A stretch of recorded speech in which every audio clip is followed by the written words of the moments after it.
Bonjour à tous, j'espère que vous allez bien, vous êtes en forme, que vos épreuves se seront bien passées. Donc pour aujourd'hui, petite épée que j'ai appelé grapheurien, c'est un petit peu hors programme, mais j'ai voulu vous le faire faire parce que c'est ce qu'on considère comme la base de la théorie des graphes par Euler. Donc c'est intéressant d'avoir cette approche historique. Et puis ça fait voir une utilisation des graphes.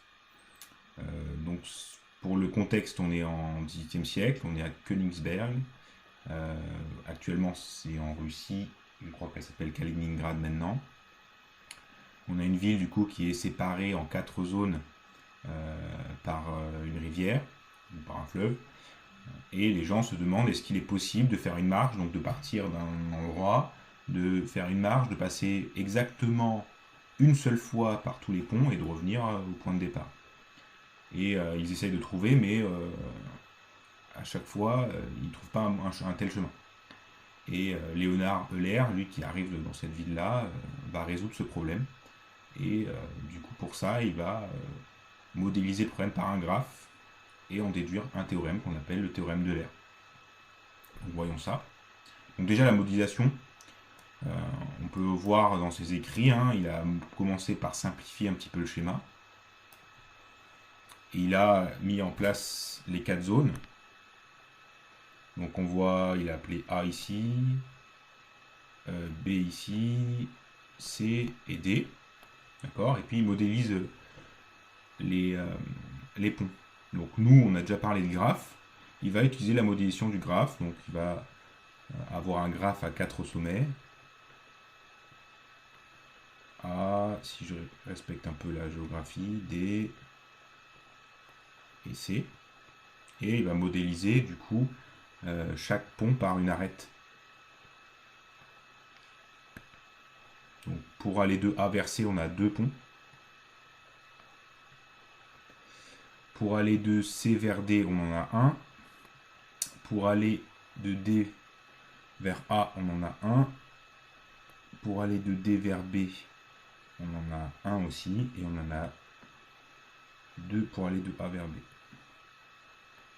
Je sais pas pourquoi. Voilà, donc c'est une manière de modéliser. Et souvent, quand on va modéliser, ben, ça nous simplifie un petit peu le problème.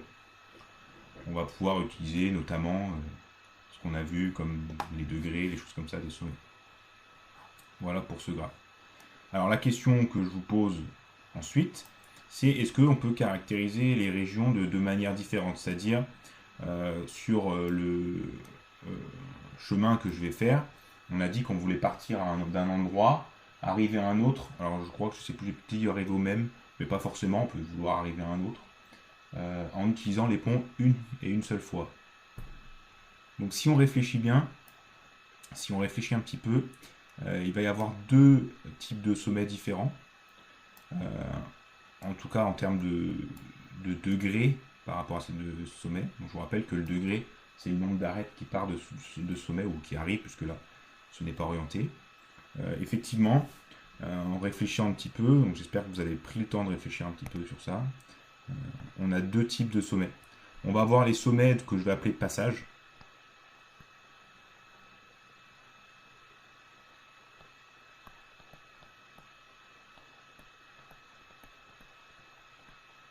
Bon, il y a un petit peu de latence, je ne sais pas si mon ordi a un petit peu de mal à enregistrer, à tout faire en même temps, donc je m'excuse si c'est pas tout à fait fluide. Donc ces sommets de passage, en gros, comme leur nom l'indique, c'est des sommets de passage. Donc à chaque fois, donc si j'ai le sommet qui est ici, à chaque fois que je vais arriver dans la zone, comme c'est un sommet de passage, il va falloir que je reparte. Alors je peux passer plusieurs fois par la zone, hein, mais à chaque fois, hein, si je refais un passage, comme c'est un sommet de passage, il va falloir que je reparte.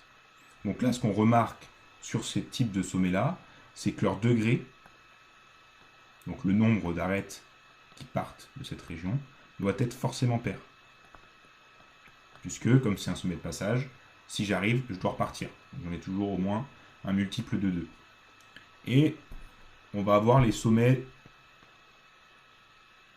d'arrivée ou de départ.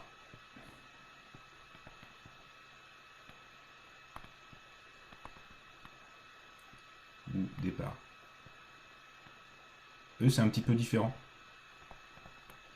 parce que si je prends ce sommet-là, effectivement, je vais avoir mon arête qui va me permettre soit de partir, soit d'arriver, hein, suivant si c'est le départ ou l'arrivée.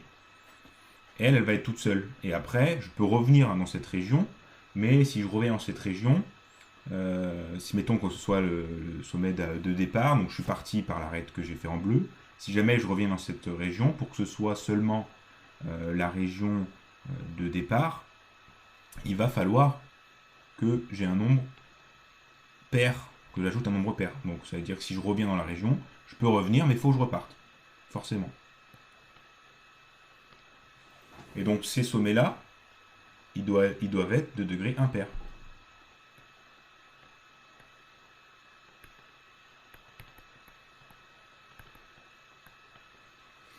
Et je peux même dire que ces sommets, combien j'en ai dans mon graphe, a priori, j'ai qu'un seul au maximum, j'ai qu'un seul départ et qu'une seule arrivée.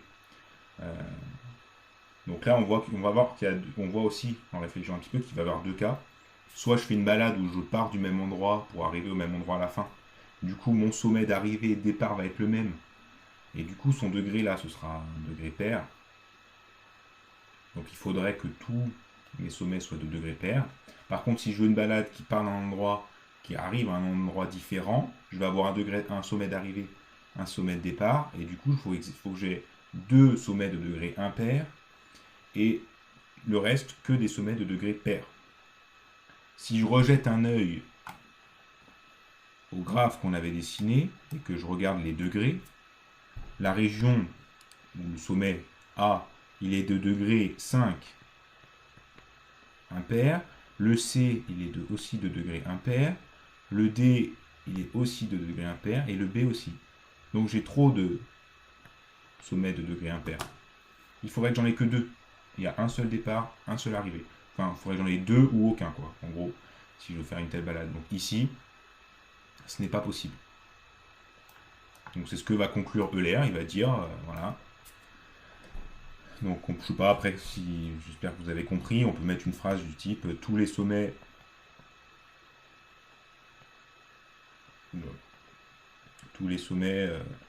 sont... Ouais, j'en suis où? Avec la latence, j'arrive pas à voir ce que j'écris. Tous les sommets sont de degré impair.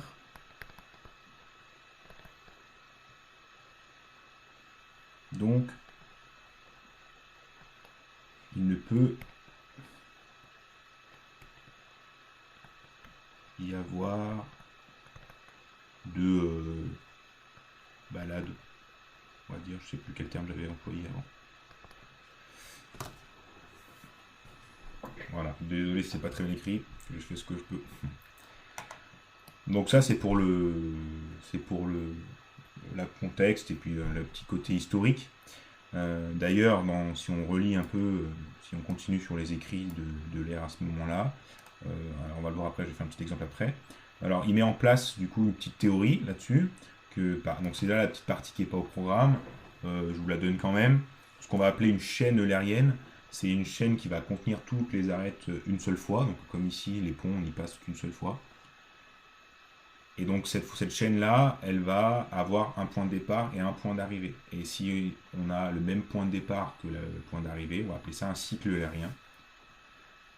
Voilà. Et donc le théorème, donc le G, on prend un graphe connexe, hein, bien sûr, il faut que tous les sommets, on puisse aller d'un sommet à l'autre forcément.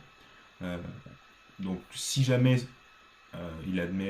notre graphe va admettre une chaîne eulérienne s'il a exactement deux sommets de degré impair, donc ça va être nos sommets en gros de départ et d'arrivée. Et si on veut un cycle eulérien, cette fois, il faut la condition nécessaire et suffisante, c'est qu'il n'y ait que des sommets pairs. Donc on va pouvoir savoir, en calculant les sommets, en comptant les degrés des sommets, pardon, savoir si on a une chaîne eulérienne ou un cycle eulérien. Assez facilement. Et en plus de ça, Euler il nous donne un algorithme pour trouver si une telle chaîne ou un tel cycle existe, un petit algorithme pour le faire. Donc en gros, vous allez prendre, si jamais vous voulez une chaîne eulérienne, Vous avez donc 2 degrés impairs, parce que c'est une condition nécessaire pour avoir cette chaîne. Donc ces deux sommets, pardon, il y en a un qui va être le départ, un qui va être l'arrivée. Donc vous prenez, bon après ça c'est vous qui choisissez, et vous faites une chaîne qui part du coup du départ et qui va jusqu'à l'arrivée, en faisant comme vous le souhaitez. Bon bah si vous avez utilisé toutes les arêtes, c'est fini. Sinon, ça veut dire qu'il reste des arêtes à utiliser, et du coup vous prenez un des sommets qui est à l'intérieur de la chaîne, et vous insérez un cycle qui part de ce sommet, qui arrive à ce sommet, en utilisant des arêtes que vous n'avez pas encore utilisées. Vous faites ça jusqu'à utiliser toutes les arêtes. Donc on va utiliser cela pour faire quelques petits exemples. Donc, si on continue sur les écrits de l'air, il fait une petite mise en pratique et il invente un exemple, une situation un peu du même type qu'à Königsberg. Donc il refait son petit schéma avec les zones, etc. On peut en déduire un graphe et essayer de trouver du coup un parcours possible. Alors on va commencer par faire le graphe. Si on regarde, on va avoir une zone A à peu près au milieu. On va avoir une zone B ici, une zone E ici, une zone F qui est juste en bas. Voilà, c'est ça. Je ne la retrouvais plus. Qu'est-ce qu'on a comme zone? On a la zone C à gauche, on a la zone D en haut à gauche. Je crois que c'est tout. Si on regarde les ponts, du coup, C et A, il y en a 2. C et F, il y en a un. C, il va aussi avec D, il y en a un. Ensuite, D va aussi vers la zone qu'on a appelée E avec un pont. Il va aussi vers A avec un pont. Ensuite, on a les ponts entre E et A. On a deux l'un à côté de l'autre. Ensuite, entre B et A, on a un pont. B communique aussi avec E selon un pont. E communique aussi avec F, hein, le petit pont qui est là. Voilà, et donc il doit me rester F. F qui communique avec B selon deux ponts. Et qui communique avec A selon deux ponts. Voilà, donc je l'ai modélisé par mon graphe. On a vu d'après le théorème qu'il fallait compter les degrés. Donc comptons les degrés de chaque. On va l'écrire à côté. Pour C, on en a 4. Pour D, on en a 3. Pour E, on en a 5. Pour B, on en a 4. Pour F, on en a 6. Et pour A, on en a 8. Donc on a dit, condition nécessaire et suffisante, il faut qu'il y ait exactement deux sommets de degrés impairs. Ici c'est le cas, puisque on a les sommets D et E qui sont de degrés impairs, et on a les autres qui sont de degrés pairs. Donc a priori, on peut faire une chaîne eulérienne avec ce graphe. On va utiliser du coup l'algorithme que nous donne l'air. On va partir du point de départ, mettons D, et on va aller du coup au point d'arrivée, comme ça sera fait, puisqu'ils sont reliés à E. Et puis je vais insérer à chaque fois donc je vais barrer l'arête, et on va essayer d'insérer à chaque fois un cycle en partant d'un des deux sommets. Donc par exemple, on doit pouvoir faire un petit... En partant, on va prendre en partant de D. Je vais du coup insérer un autre cycle. Donc je vais reprendre mes deux ici. Donc j'ai mon D de départ hein, que je remets. Et du coup, on va partir. Alors mettons, on va aller en A. Ensuite, on va aller en F. Bon, je fais un peu au hasard. Hein. Ensuite, on peut aller en B. On va essayer d'en prendre un maximum pour... Ensuite, on peut retourner en F. Je vous rappelle qu'il faut que je fasse un cycle, donc je suis parti de D, il faut que je retourne à des coins. Ensuite, de F, je peux aller à C. Et puis, bah, aller à C, je peux aller... j'en suis où C, je peux aller... Alors, si je vais à... Je peux aller à A, revenir à C, et aller à D. Voilà. Donc, et ensuite, du coup, il faut que je remette l'arête que j'avais déjà mise avant. On va la mettre là comme ça, en noir, si je repasse. DAE. C'était ce que j'avais fait la première étape. Tout ça, là, je le recolle. Enfin, du coup, ici, quoi. Voilà. Il me reste encore quelques arêtes. Donc, il faut que je reprenne. Il faut que je reparte de ça. Et il faut que je refasse un cycle. Donc, on doit pouvoir savoir vers le E, il y en a. On doit pouvoir se débrouiller en partant de E. Donc, ce que je vais faire, il faut imaginer, pour faire ce cycle-là, que tout ce que j'ai écrit jusqu'à maintenant, je vais le recommencer. D'accord? Si je refais la troisième étape, je ne vais pas tout réécrire parce que voilà. Donc, je suis à E et je dois pouvoir faire un cycle partant de E à E. Donc, j'en suis là, j'ai mon E. J'ai mon E, on va reprendre, si vous voulez, le E qui est ici. D'accord? Hop. Voilà, et je vais partir de ce E-là en essayant de prendre à peu près toutes les arêtes. Alors, je dois pouvoir aller en F. Là, celle-là, je peux la barrer. Ensuite, en F, j'ai plus le choix. Il faut que j'aille en A. Ensuite, en A,